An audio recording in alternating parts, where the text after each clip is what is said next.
This is not a small business problem on social. It is a all business problem. We're talking Fortune 500. Fortune 100 companies.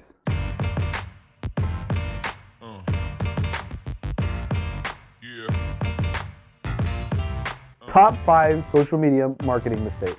Mistake number 1, businesses who post flyers on social media.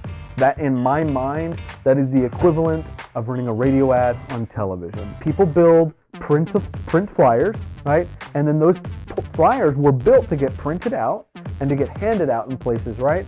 But then whoever's running social media got lazy and said, oh, I don't want to make a separate post for social media. I'm just going to take the flyer that I worked on and then post that to social media.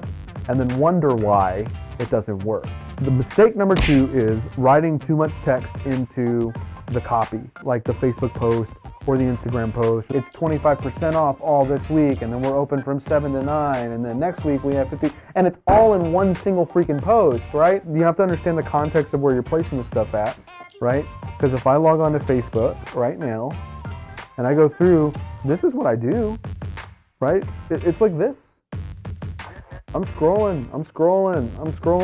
If it says, hey, come on by to our store, I'm like, nah, 2-3 lines max. And you can get your point across. Mistake number 3, unauthentic posts.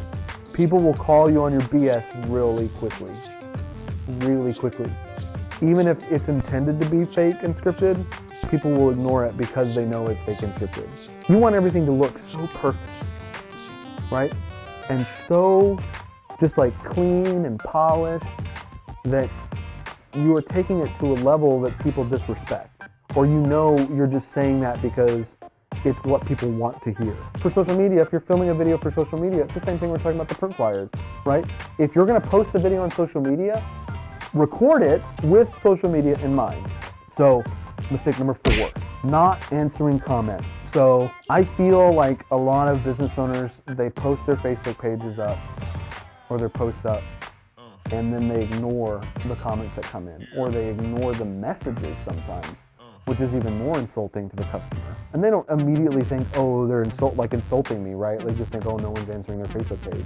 If someone walked into your store and asked a question, you would not dare ignore them. However, most people on their Facebook pages ignore the customers that are commenting on their posts. You're losing sales. If you wouldn't ignore customers in real life, don't ignore them on social because they're people too.